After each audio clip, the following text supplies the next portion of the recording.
G'day, my name's Mark Pavick. I'm the General Manager of Wilson Heat Pumps, and we're here today to talk to one of Wilson's authorised dealers about the installation of a Aqualux heat pump and have a look at how that product is installed and talk about some of the features and benefits. Ben, what are you seeing from a customer's perspective? There's lots of talk about heat pumps being the thing. There definitely is. It's gone from being a bit of an unknown product to very well known and now the mainstream sort of option. So yeah, so many customers are for different reasons, whether it's the costs or just to fit in with other things in the house, they're getting rid of gas. And so the very common job these days is upgrading the gas hot water to a heat pump. And you hear a lot about heat pumps and solar panels or PV or whatever you want to call it going hand in hand. Do you see a lot of that? Yeah, absolutely. And that'll be the case here today. So the homeowner here is going to have solar power installed shortly, and the heat pump, it's such a reliably low power draw and only running for 2.5, maybe 3 hours a day. So you can set it to run when your solar's its most productive. Yep.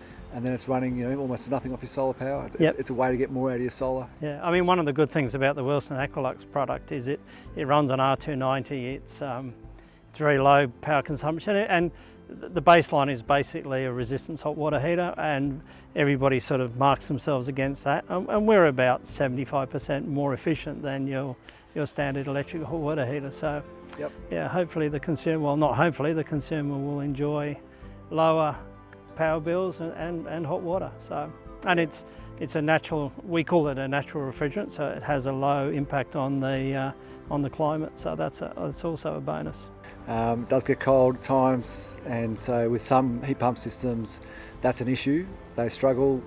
Some will need an element to speed the recovery rate up, but with that system, no. That's a really good point, Ben, because you see a lot of the lower cost product having a so-called backup electric element, and that's basically because the heat pump will only work above certain temperatures, and the element's actually the one doing the heavy lifting. It's not really a heat pump, it's probably in the industry we're now starting to call them as hybrids. They do a little bit of both.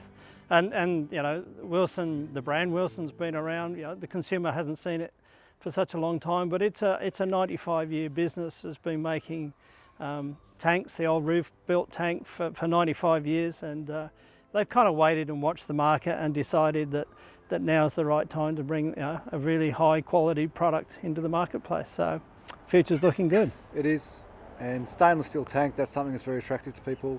There's no maintenance, big warranty, so that's a real plus. Yeah, the industry is pushing now to longer warranties and better product with longer life.